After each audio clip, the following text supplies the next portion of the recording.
I'm Monica Young. Yes, good morning, everyone. I'm Monica Young. I'm the broker of Just Global Inc. And we've been licensed since 2003. And also we've been organizing a number of events under the name of Global Real Estate Investor Club. And today we are going to share with you our observation on the market, especially in the Santa Clara County. And also we find out that actually there's a lot of signs that if you are looking at selling your property, it would be a good timing to evaluate. So let's start with the first line.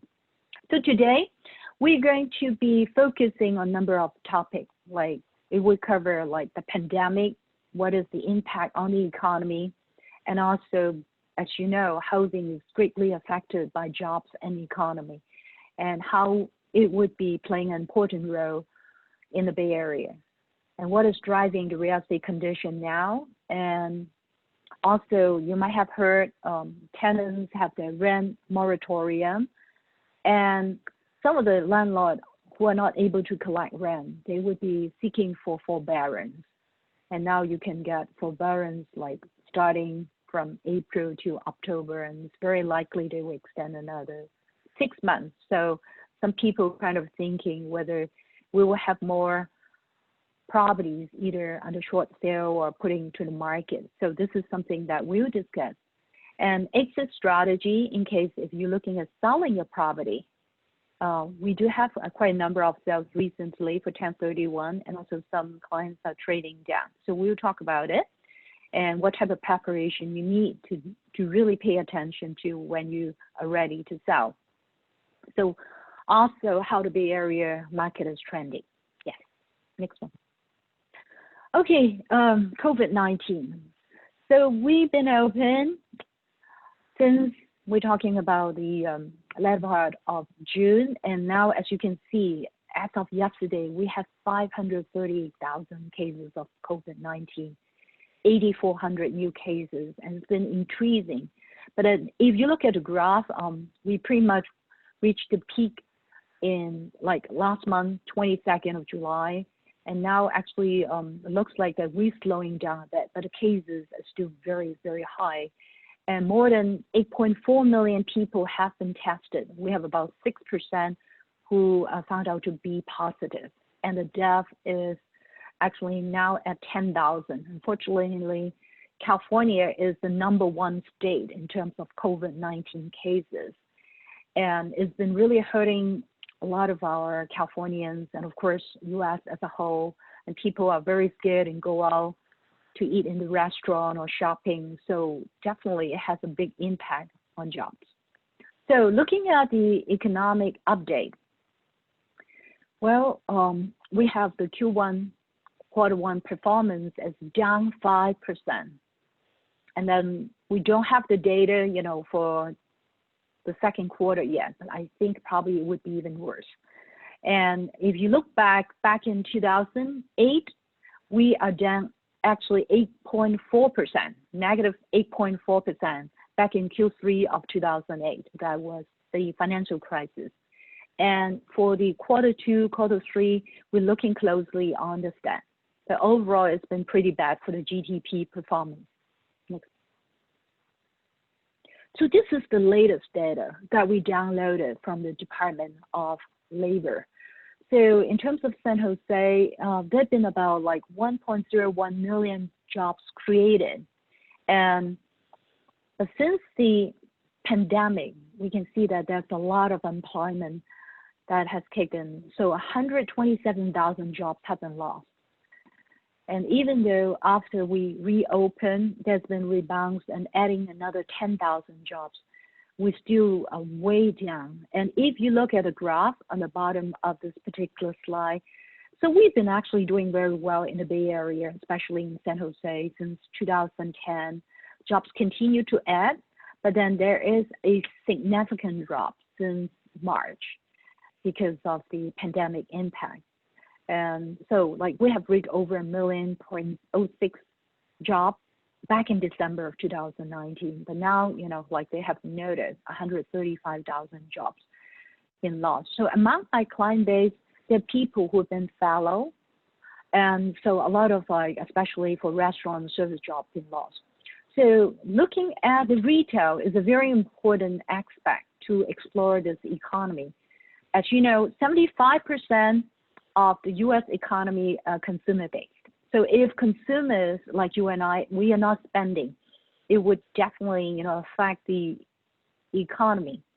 And this chart gives you an idea comparing May 2019 versus May 2020. So the dark blue is the May last year, and the lightest blue is May of this year. So you can see that automotive, they've still been doing quite well. It's easy to shop online for cars and they can ship it to your door. So it's not bad, compared with last year. And online retailer actually, because now we take a lot of food or other goods by delivery. So online shopping actually got better versus last year. And then even during the April, the shelter in place time is still doing fine.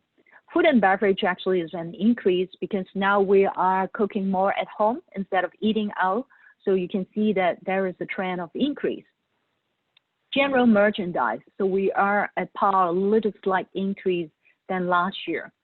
Bars and restaurants, so very obviously, a lot of the restaurant and bars been hot hit. Nobody wants to eat out during a pandemic. So even if you're going to restaurant, they would have to sit you outside. And so you can see there's a major 20%, more than 20% drop year to year. Building materials and garden equipment. So far this year actually has surpassed the performance of last year because you have more time to work on gardening or do some home improvement at home during the SIP.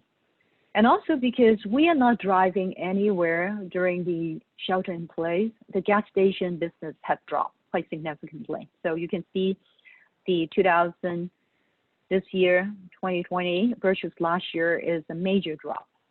Health and personal care is the price that, is also a slight drop, compared to last year.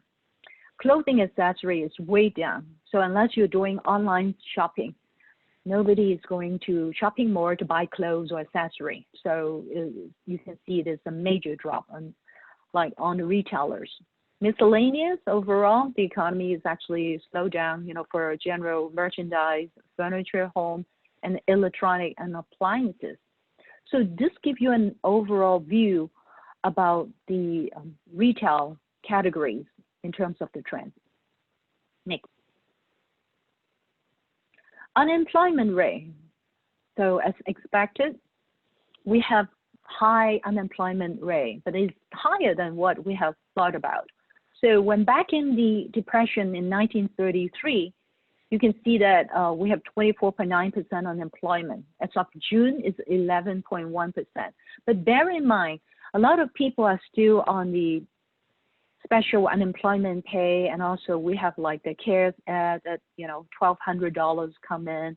Some of the people actually may even collect a bit more unemployment than going to work. That's been what has been claimed. But then we actually have the first CARES Act expired by end of July, and they are looking at extending it for another quarter. So we'll see, how much that the government is going to provide assistance. So this number may not be the real number until everything has been stopped in terms of assistance by the government. Next. Well, employment reopening. So we see that over 20 million jobs have been lost during the SIP time in April. But when we reopen slightly, there are some jobs being added. 4.8 million have been added back to the economy. But then we're looking at some rebounds in various states. Some of the states are going back into shutdown. California also been very cautious. They paused all the reopening.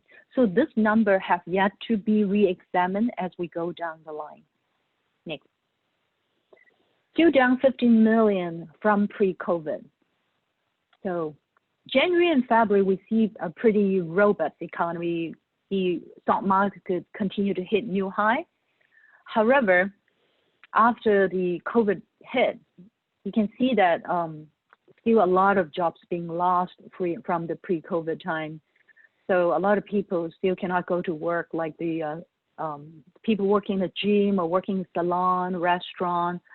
So all this type of consumer economy has been put to a halt. Next one.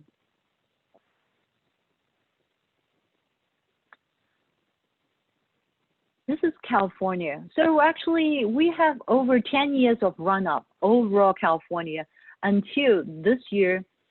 We're talking about like year to year that we have first time the price drop. This is because this medium home price of California. So it dropped about 3.7% year to year, 588,000.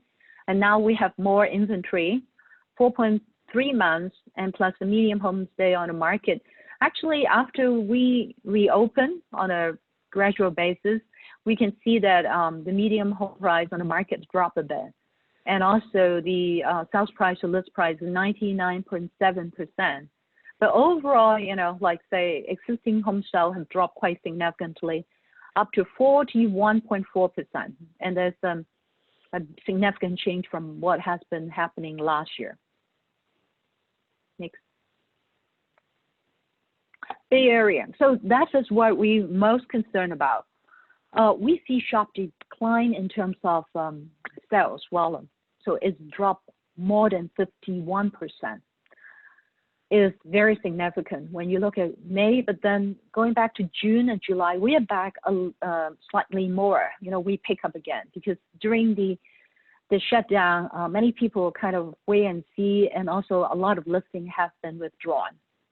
So this gives you an idea, you know, like and from the 2010 to all the way this year, you know, the market has been hovering, and we have one of the worst sales so for the last 10 years.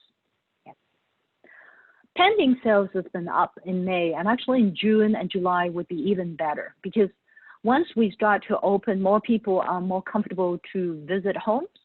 So when we are showing properties, we would be wearing masks and gloves, and no more than 2 parties from the buyer and 1 person from the agent. So 3 people at one time. And if the home is occupied, the seller have actually to vacate the home. And so, you know, the agent and the buyer can take the time to view it. And so after the shelter in place gradually lifted, you know, partially, then we see more activity in visiting homes. So that's why the pending sales gone up 67%. Next. Closed sales leveling off in recent weeks. So this is a very interesting number. So we always talk about numbers in terms of recovery, whether it's a V-shaped recovery or U-shaped recovery. By far, I think Bay Area, we actually been doing quite well. You know, like we can see that closed sales actually gradually going up. And Southern California also, you can see that very strong. Instead, like Central Coast, Central area has been pretty flat. But overall, California itself, you know, we are seeing a very obvious V-shaped recovery. So since we open, we see more closed sales. Yes. By county, Bay Area, I think by far, especially Santa Clara County, you can see that we have a very strong feedback. Some of the listings that we just recently closed, we have a good number of multiple offers, not only in Cupertino, Sunnyvale, but even in Milpitas. We've seen a lot of activities. We have over 20 plus offers for one of our recent listings.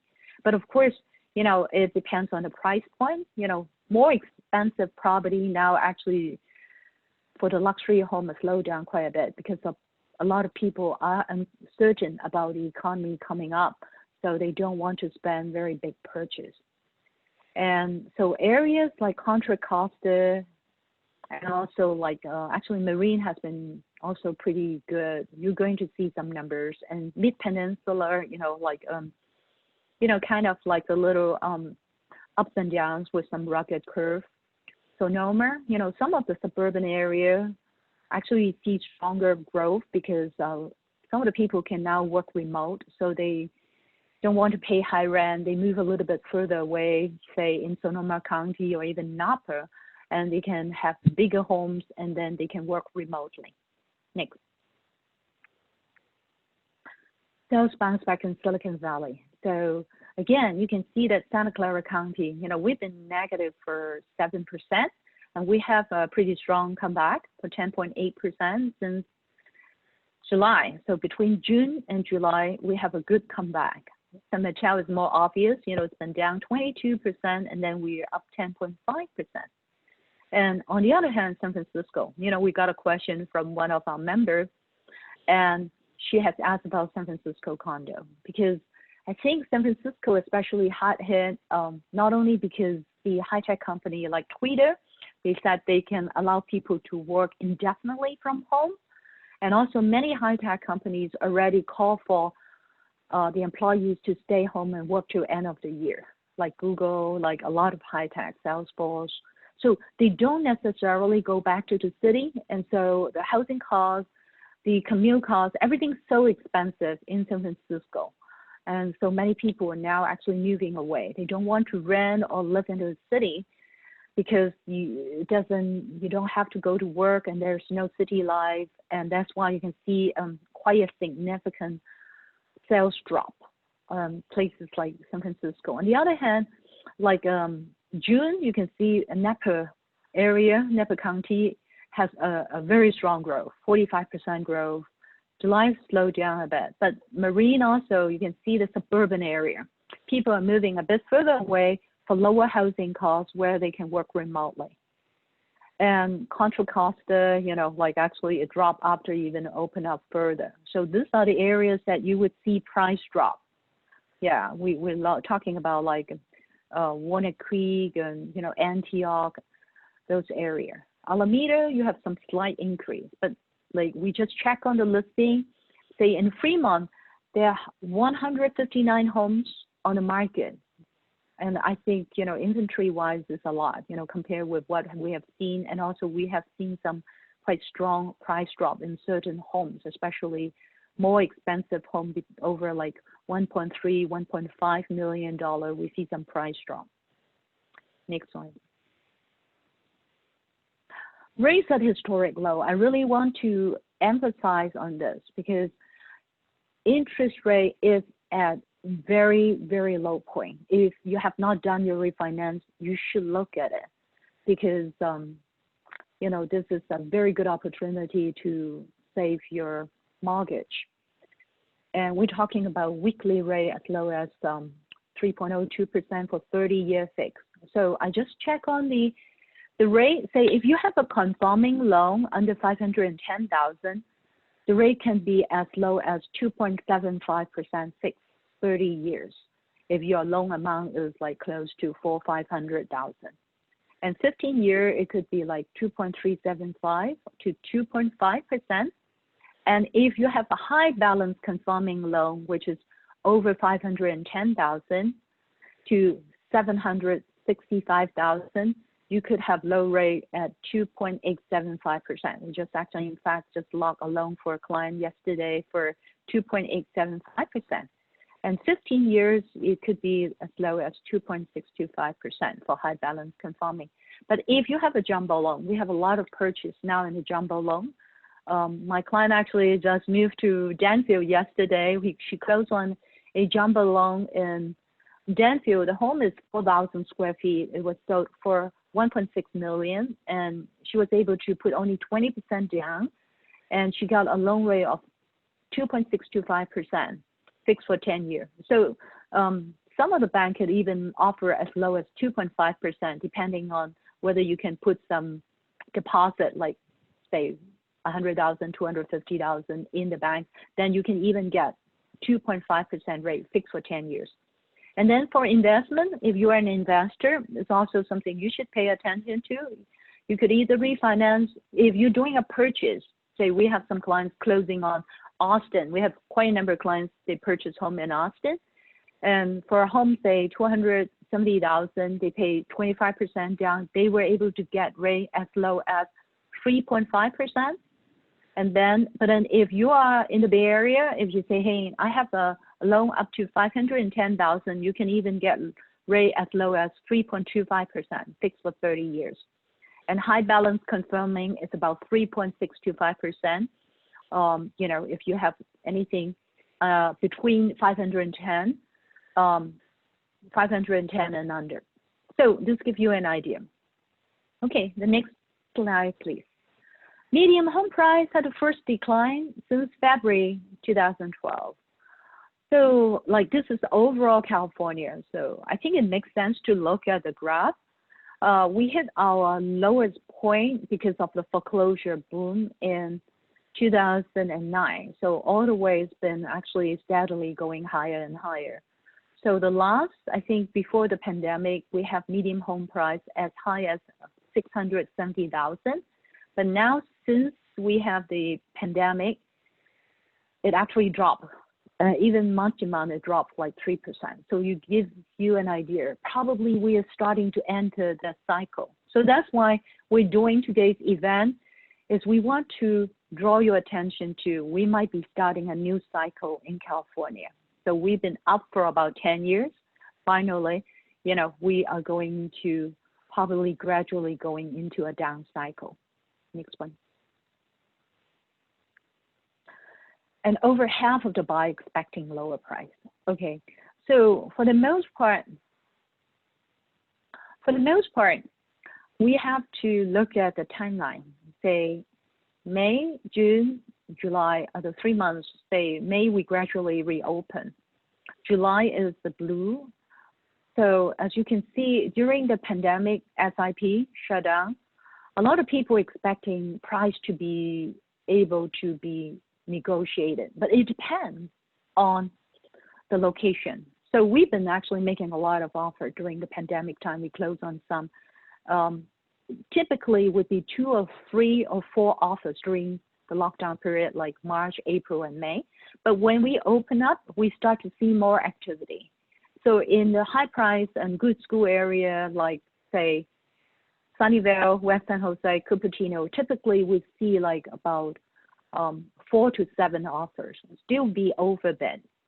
But then if the area is like still expensive, but not a very, you know, like high rating school, they might have some slowdown and then you can negotiate. But this is kind of the expectation on the price negotiation. Next. Active listing. One of the reasons why you see the bidding war going on is we have more than 30% drop in demand in Santa Clara County. You can see that many people are kind of like holding off. They're not real sure they want to sell now.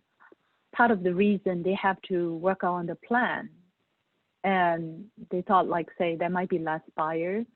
And also some of them may be kind of like watch out for the economy and stock market and all maybe, you know, like they kind of just put on hold, especially if the people, they lost a job, you know, they also have to figure out the next step.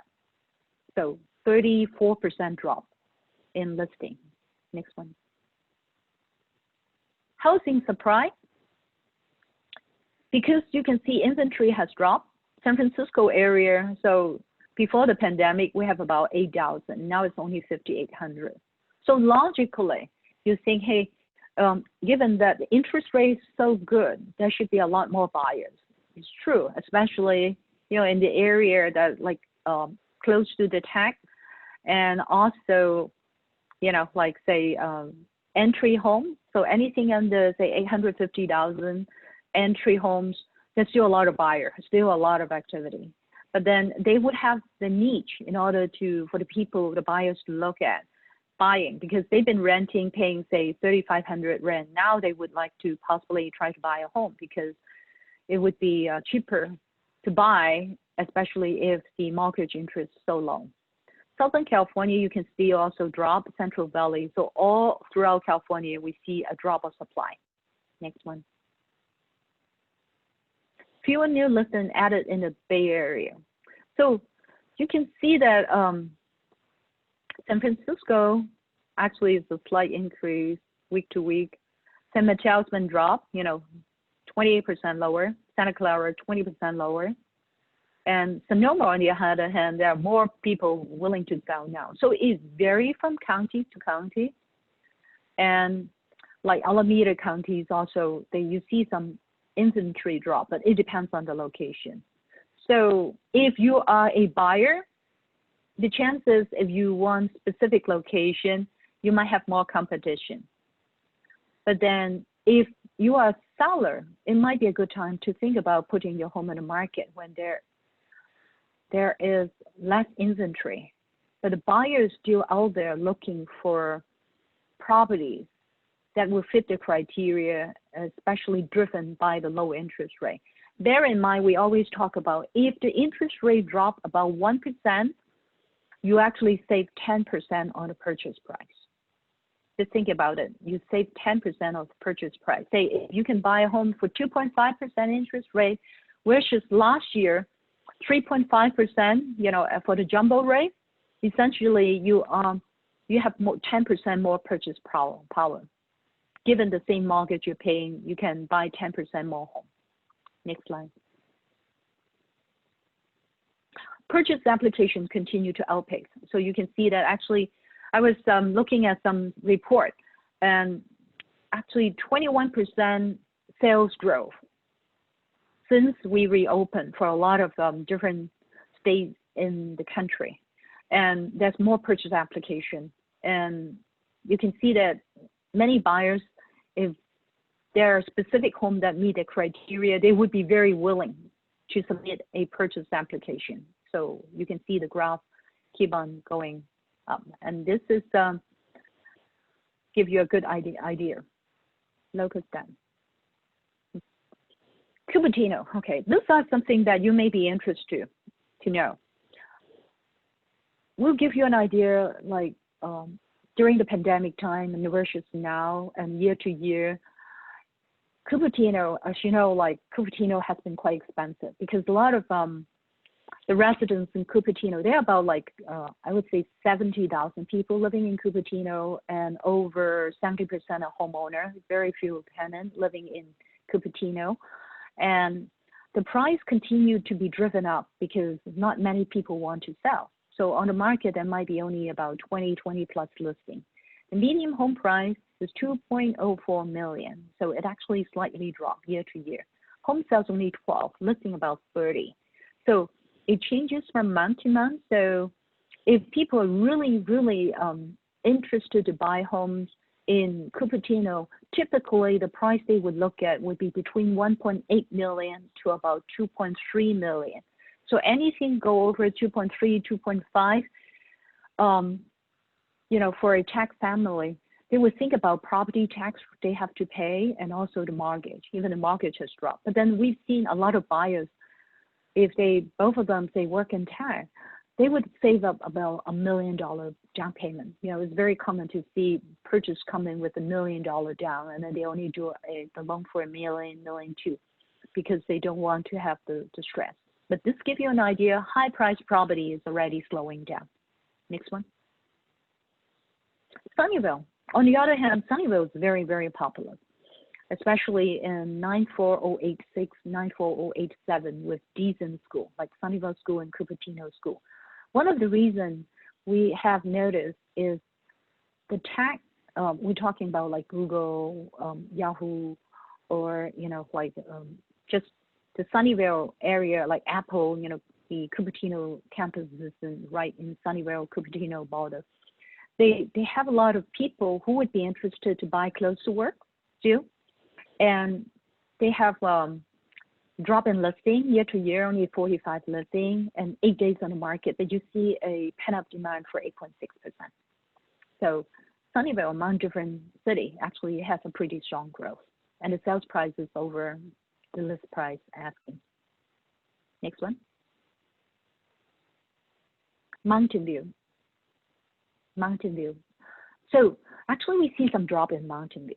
And I have clients actually looking at Mountain View. They like to buy a townhome being close to Castro. But then Mountain View, on the other hand, there's a lot of Google employees can continue to expand on campus. On the other hand, this is a city that would have more stringent rent control because 60% of the occupants in Mountain View, they are tenants. So Mountain View by far has pretty stringent rent control. And if you're buying an owner-occupying home, then you have to look out for the Superfund site. And so it's kind of like, I think an area that has interest, but so far, we've seen some slowdown. So 16 days is the medium days on the market, 32 listing is about like listing price. Average home is 2.08 million. Next one. Gilroy. Interesting. So people moving a bit further away. If you're looking at Gilroy, Morgan Hill area, it's primarily because you're saying, hey, now I can work remotely. I don't have to go back to the office that much. Maybe, even when the lockdown's lifted, you might just need to go back to the office maybe once a week or even once a month. So you can commute that. And so some people are actually moving a bit further away. Say if you're willing to move to Morgan Hill, you can get a 5,000 square feet by about like 1.5 million. And they have like communities that's very nice. So it depending on the family's criteria. So Gilroy also you see 8.6% pent-up in demand, 12 days on the market, 99% on the offering price. But still there's a drop in inventory, 20%. Next one. Santa Clara. It's interesting that Santa Clara you see some drop. It's negative 7.4%. Medium home price 1.35. No, actually the listing in Santa Clara also dropped slightly. But for the most part, people like Santa Clara being as close to work, close to Sunnyvale, close to Cupertino, and young family, if they don't have kids going to school yet, so they are pretty open because sometimes the schools versus, like Sunnyvale, Cupertino, or Saratoga schools, Santa Clara schools a little bit, behind in terms of rating. But then now they have more choices. So you can see that actually Santa Clara price has been actually slipping. The median home price is 10 days, still not very long. And the inventory actually is only about like a month to 2 months inventory. Next one. Los Gatos. It's very interesting that a lot of them, young family, especially millennial, they really do not want to commute too far. So Los Gatos consider, a bit of distance from where all the tech companies are. So we've seen some drop in price. And also if, like we've been looking at Los Gatos, from clients, they look at it, but still they think, well, it's going to be 20 minutes to come back to say where they work. And some of the friends are in, in the Sunnyvale, Cupertino area. So the demand is not as strong. And active listing, actually, you can see over 100 is actually quite a number of listing, and home sales is also versus, the listing is quite slow. Medium home days on the market is about 12, and then you can negotiate below the listing price. Next, Milpitas. Well, the good news is that the Milpitas BART and Barriers BART station, they were open on June 13th. So finally, there will be more public transportation expanding. And now, of course, the traffic on the BART is not very heavy because a lot of people are still working from home. But for the most part, Milpitas is an attraction because the price has dropped from the peak. The temporary peak was 2018 first quarter. And also the Milpitas school, actually, some of the schools are pretty good. They're like 9 or 10. So we've seen activities to Milpitas. Like I mentioned, one of the listing, we actually got over 20 offers. They are in areas with top-rated school. We're talking about 9 or 8 or 10. So like their family who willing to pay about like 1.3 to 1.4 million in order to be able to live in an area that would be able to walk to school. So listing would still actually drop 44%. Home sales, not a lot, but then it does actually go up average on price. Next. Palo Alto. So we're talking about luxury home. So the luxury home price actually does have an impact. So 14.4% drop versus last year. And you can see more listing now on the market. And also the home sale actually dropped quite significantly, 22%. The median home day on the market is 11. So you can negotiate on price. I think given the uncertain economy, a lot of people kind of wait and see, hey, they really do not want to buy very high-priced luxury home for now because especially after the election, things can have some dramatic turn. And for any of the luxury home, especially now with the new tax law in California, you can only deduct the property tax or state income tax by $10,000. So given a very high home price, you will not be able to get too much of tax deduction. And also the mortgage interest can only be deducted up to $750,000. So they have to think twice before they can make a decision on buying a luxury home. Next. San Jose. Also, San Jose, you see a medium home price growth. So right now we actually have a number of clients, they're looking for homes that are under $1 million.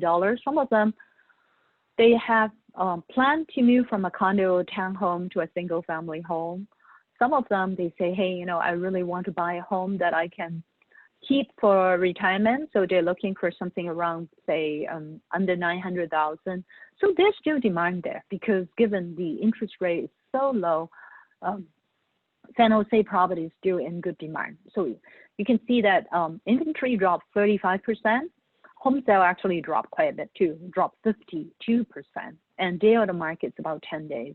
And we grow slightly, you know, for the medium home price in San Jose. So this gives you an idea of property price since 2008 to all the way the June of this year. So 2008, the first quarter, actually, we've been bidding home at that time. Quarter one is very crazy. People at 200, 300,000. That has been one of the temporary peak, I would say, you know, looking back. 1.4 million medium home price for Santa Clara County. And then gradually, we see some cool down even in the quarter three of 2018 and all the way to 2019 has been slow in the first part and then gradually go up again. And then 2019, we're talking about like the middle part of last year is still slow. And then 2020, it kind of shoot up again. So January, February has been really, really active until the pandemic hit. And then we have some drop. Now we're slightly getting back up again. So I think with this year as the election year, things probably will continue to be pretty stable. Especially you can see the stock market, you know, going back 26, 27,000 points. It's unbelievable when we have 15 million people out of job and you can still see the NASDAQ hitting the new high. So you probably know that there probably been some money been pumping into the market. So until we hit the election, November, when the election is over, I think everything probably should be kind of reflecting the actual situation. Next.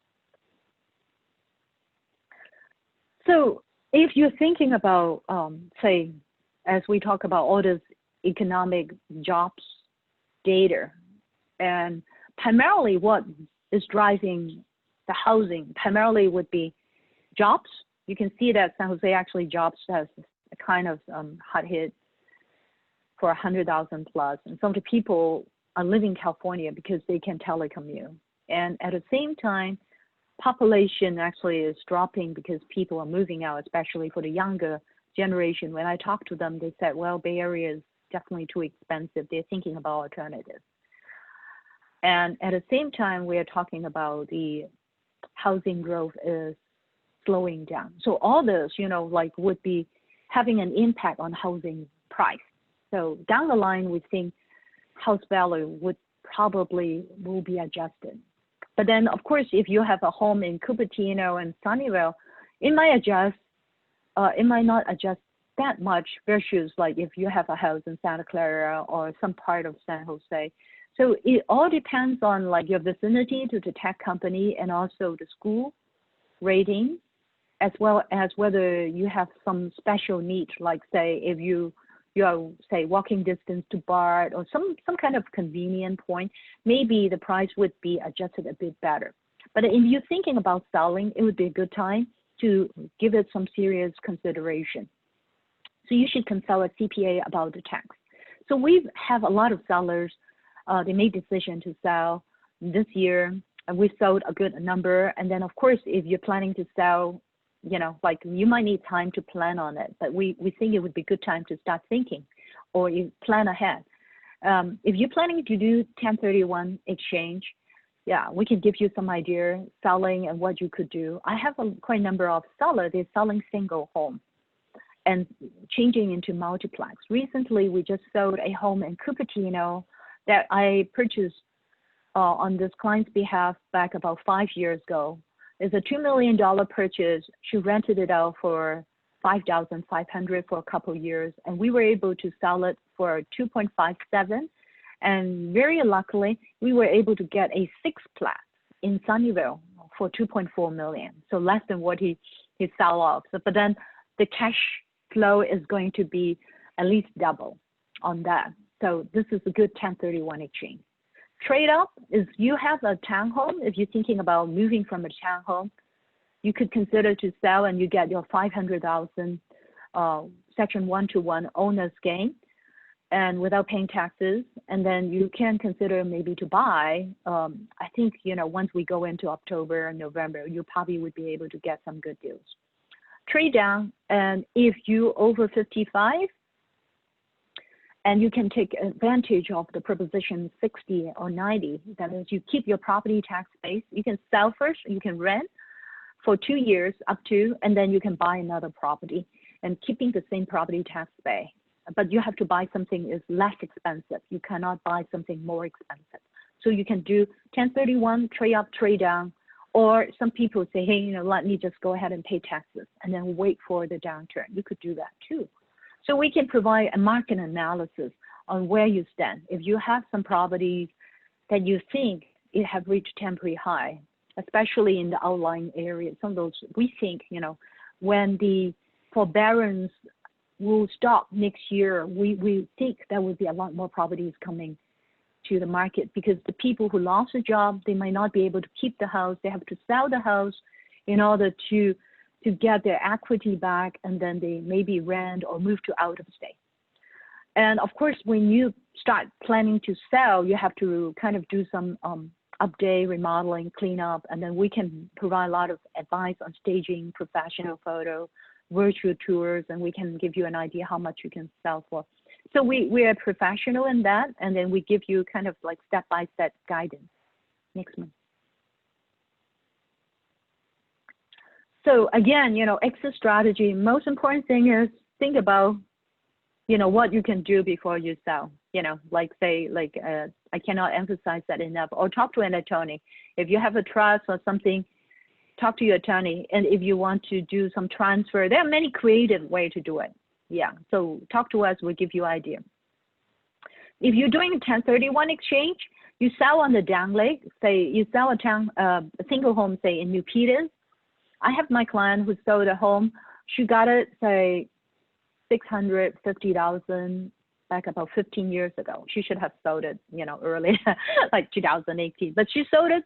This year, we also get a very good price for her. She was able to pretty much double her price appreciation. We sold it for 1.35. And so we now trying to help her to get a duplex. So a duplex can be about 1.3. And then if she can find a fourplex, that probably would be 1.7. So you have, after the close of escrow, you have 45 days to identify. You can identify up to 3 properties. You can buy 1 or up to 3. So typically, if you buy in the Bay Area, you can only buy 1. But then say, hey, if I want to buy an out of state, say I sell a home, like I have some, like the 1031 exchange company, like some clients, they sell a home in Palo Alto, they buy 20 in Las Vegas at that time. So you could do that too, but that would be a different rule that, a 200% rule that you can abide by. So total 180 days to close. So right now, there's no extension of identification period during the COVID-19. So used to be we can extend to July 15. They have more time because of the pandemic, but now you still keep 45 days. Proposition 60 or 90, I included a link because after my presentation, I'm going to send out a PDF to everybody who have enrolled for this. Then you could go on the link and research. If you are, again, over 55, you can carry your property tax basis. So say if you're paying your property tax only $7,000 a year, and if you sold your home 1.3, you want to buy something, say 1.29, you can still pay $7,000 property tax a year. And you can only do it one time, in your lifetime. And there are certain counties that have the rule. That's why you need to research. I have clients who sold in Santa Clara County a condo, $750,000, and we have her to buy a San Leandro home, $650,000, single family, single floor, walking distance to grocery. She's very happy about it because it helped her to move into the Alameda County and with keeping the same property tax rate. So Alameda County, San Mateo, and also Santa Clara County, and also Riverside. There are only about 5 or 6 counties that can do that, not all the county. If you buy a home in Contra Costa County, that would not be able to move your property tax. So you can do it, buy or sell first within 2 years. You can buy first or you can sell first. Next one. So sharp decline and bounce back. So basically, we're talking about forecasts. So for the most part, we think this, will continue. So driven by the low interest rate, we see very strong sales. So far, most of the properties we put on, we got a lot of interest. May, June, July, I think August will continue to be strong. Traditionally, September has been a little bit slower month. But now, because of the pandemic, we have 2 months kind of like lockdown, very, abnormal situation. So maybe September this year would still be active because now they said our summer become the springtime of activity. So everything was kind of postponed a few months. So if you still want to sell this year, talk to us. We'll give you some idea on what the price that you can sell at. And then maybe, I think August, September should still be very, very active. Next one. Okay, so this is what we all observed already. So traditionally, people are not very, focused on doing like a remote work. And the management still wanted people to be in the office. But now because of the pandemic, so we have to adjust. So we have adapt to the new normal. Like say now we do a lot of our meetings by Zoom. Used to be we have it in our office. Now I have not visited my office for some time now because most of the time I can do Zoom meeting with my client, do my listing presentation, and do a lot of discussion, disclosure. Everything is done by Zoom because it saves all the commute time and also have the 6 feet safe distance. So I think the digital mindset will continue after the pandemic. Next. 70% of the buyers are very comfortable in looking at virtual tour. So during the pandemic, a lot of the new tools that we've been using, now we use a 3D virtual tour to take a look. And we also, like all our listing, we have 3D tours and 2D tours. We'll give you a floor plan layout on how big like the living room is, how big is the bedroom is. You kind of like, you have a good idea of the house, even before you visit and after you visit. And also we do a lot of virtual showing.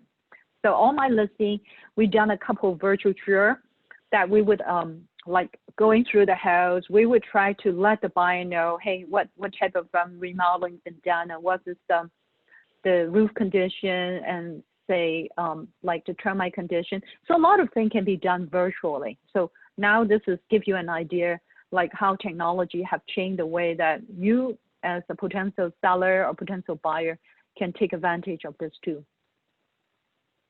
Next. Video conferencing. So this is again Zoom, WebEx, Google, others. So you can see research done. A lot of people now changing using these tools. Stay at home order. So prior and then since. So you can see significant increase. Next one.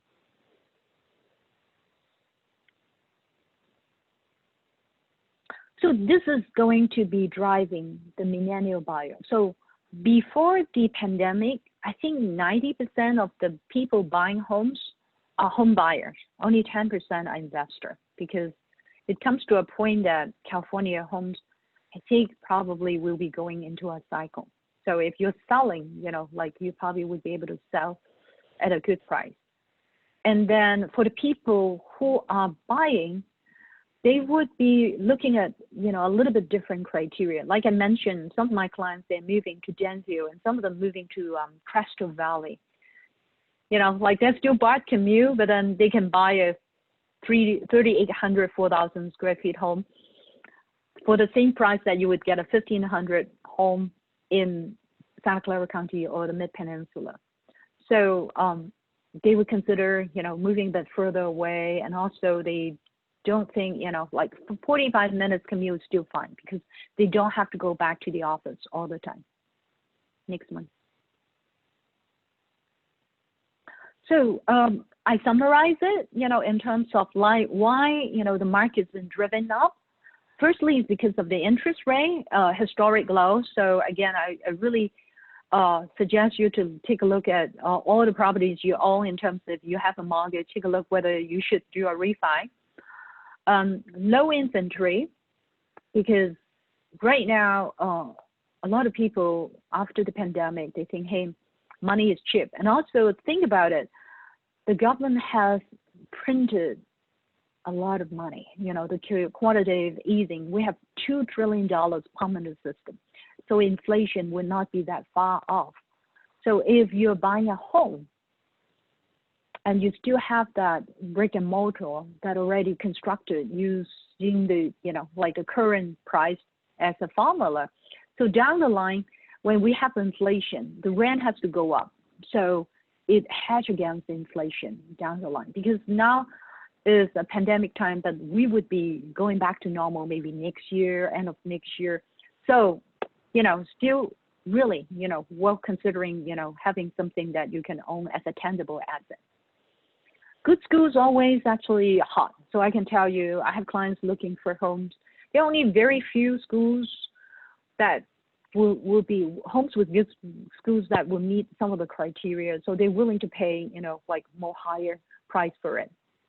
And working suburban or even out of state. As you know, that we've been actually teaching out of the state investment, especially places like Austin, because some places like say Vegas and Orlando, like they're going to be hit because 33 to 35% of people engage in hospitality and tourism. So now there is no convention, very little people traveling, and even like CES is going to be virtual next year, no convention goer. So hotel and hospitality will be very hot hit for city like Vegas, Orlando. So we are concentrating on city that would have a lot of job growth, a lot of people moving in, house prices going up. By far, we think Austin is really a good city to look at. And Tesla is building a new plant there. Amazon has a fulfillment center there. And the homes still start from $250,000. I think is, like very affordable. So just give you an idea, that's going to be the trend. And also more buyers. When we buy houses, used to be we like to buy a 3-bedroom, 2-bath, starter home, $1,600, $1,700. But now, we're buying a little bit bigger, maybe $1,800, $2,000 with 4 bedrooms, because now the family want to have like a home office because they can work, they need some privacy. And also, just extra room will help. So it also changed our buying pattern. So this is something that also pretty interesting. The retail office space also now can be used as residential real estate. For your information, like right now with the pandemic, a lot of the malls have been closed, and only 50% of the mall tenants are paying rent. So that included Cupertino Village. And also some of the places like, say, Santana Row, also not many tenants are paying rent right now. It's a tenant rent moratorium, even for commercial. So over next 5 years, 100,000 retail stores will be closed nationwide. And it could be as high as 150,000. And now the people, they probably would not really resort going to mall to shop. They might shop online, and they might not even want to go to shopping because, as long as the pandemic is going on. So what if the vacant retail and office space, so what would be happening? They might be converting into residential units. Next one. So this might be something that you can see, it could be, interesting if like that would be converted into residential unit. But there is actually a shortage of over 3 million housing units nationwide for people to live in. But then if the mall are no longer open, that's still a possibility to convert some of the commercial or the office units into residential units. And right now, yes, you can see the movie theater, it's really, like they drop revenue 80 to 85%. So many of the movie theaters, maybe, AMC and those, have very, very hot hits. And restaurants, of course, now they're going to, some of the restaurants are going to be closed. I just actually I talked to an agent yesterday. They have a duplex to sell and owned by a Primrich restaurant owner. And they want to sell because the restaurant is closing. They cannot continue to sustain, the financial expense, and they own a duplex and they have to sell. So there would be, owners just like this particular restaurant owner. They own real estate and they have to sell, before the situation turns even worse. So you probably would see more listing down the line. JCPenney, J. Crew, and Neiman Marcus already filed for bankruptcy. So there would be more and more names you hear down the road. So as a company, like I mentioned, we are about the top 3% of realtors selling properties in Santa Clara County. We have a lot of listing, a lot of sales. We work very hard, as you know, that, we do a lot of presentation to help our members and clients updated. So this is something that actually one of my clients notified me, he's planning to sell. And because of personal reason, his kids already going to college, he does not need Cupertino school anymore. So he's been actually living in one of this duplex, and then the other side is an Airbnb. And it's been actually pretty good before the pandemic. But during the pandemic, things changed. And so he has short-term rental people who want to rent 3 months or 5 months. So this is going to be a very big duplex, 3,800, 3-bedroom, 2.5 bath on one side, and 2-bedroom, 2.5, Cupertino school. So estimate about 2.99 million. By any chance, it's not on the market yet. If there would be an interest, let us know. Then, we can give you an idea and you can drive by. Next one. This is coming soon in Mission School. Again, this is a very good located property. You can walk to the Mission Elementary. I found that many families really, really are looking for properties that are walking to school because they are living with their parents or the parents-in-law.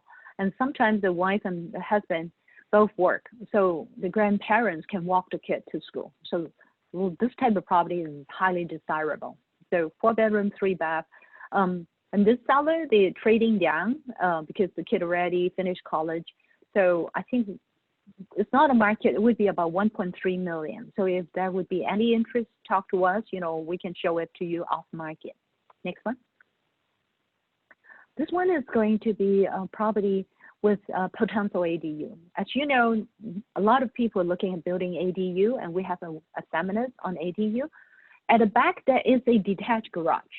So if you have a detached garage with electricity and water, and the detached garage is almost like 400 square feet, you can very easily turn it into an ADU and get extra income. And then there's enough space to park at the front. This house is 1240 with a 7,000 square feet lot. You still have your privacy. The people enter from the back. So this one probably, I think, will be priced at 1.25 to 1.3. If you have any interest, let us know. We can show it to you. And right now it's almost ready for market. Next. So this is in San Leandro. And this is a very nice 2,400 square feet home. And so this particular owner, they actually, they just closed on a new home, and a bigger home, and they're moving to Castro Valley. And this home is their original primary residence. They want a bigger home because they would have more space, and especially kids are coming home, work from home. So like they can get a bigger home, a newer home. So this one probably would be between about 900 to 950,000. So let us know if there would be an interest. Next one. This is the rental property. So it's still tenant occupied.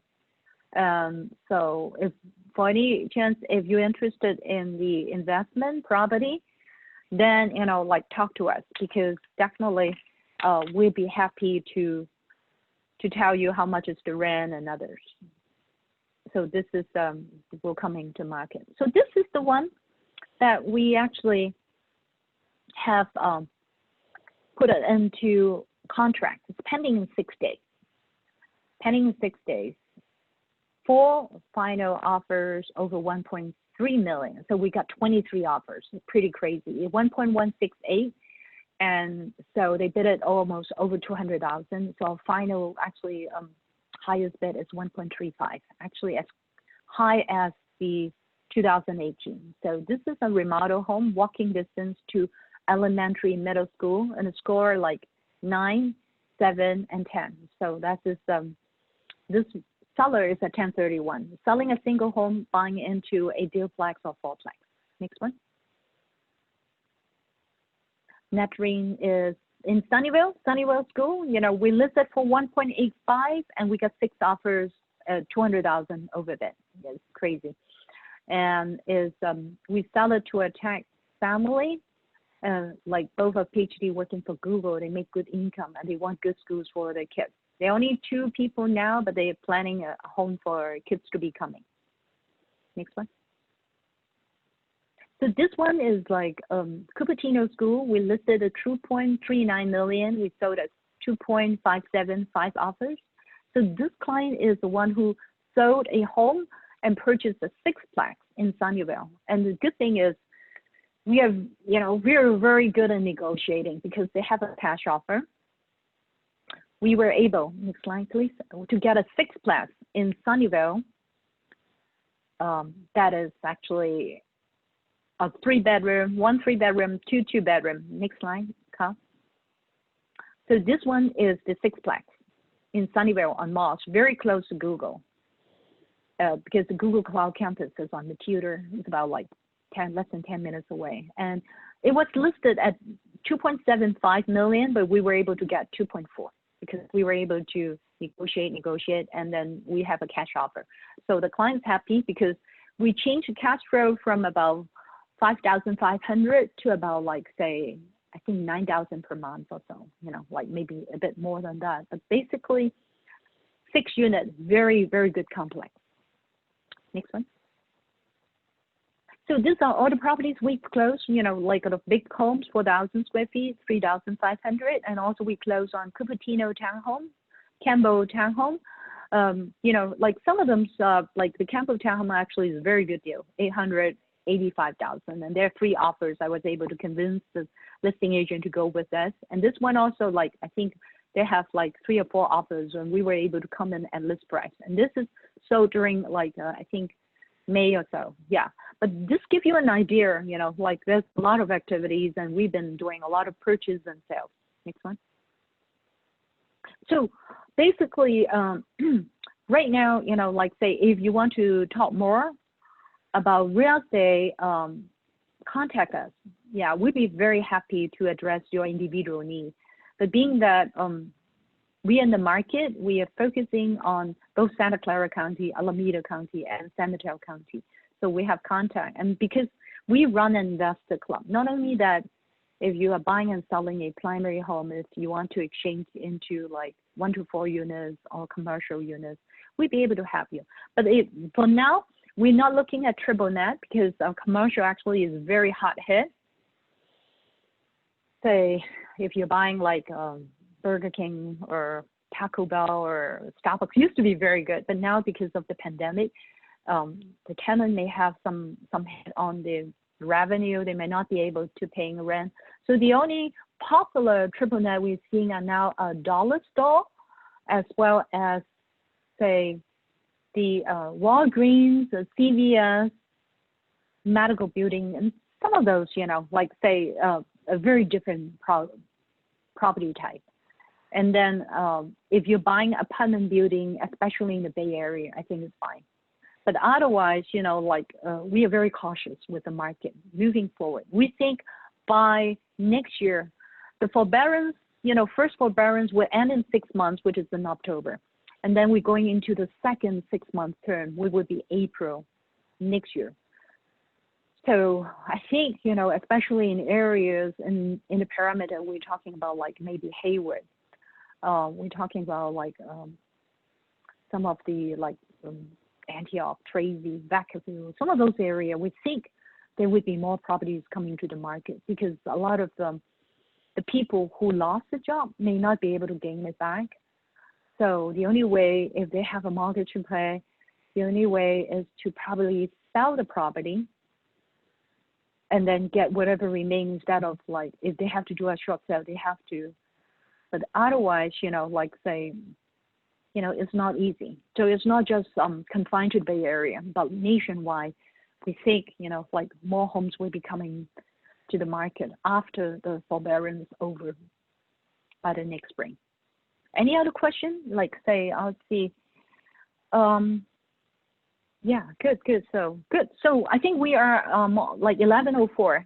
And if there's any other question, let me know. You email to me because most of you are on our email list, and you can email to just reply. And then if you want to one-on-one information, please feel free to reach us. Okay. Again, thank you very much for attending our presentation, and we'll be in touch for the next month's event. Thank you.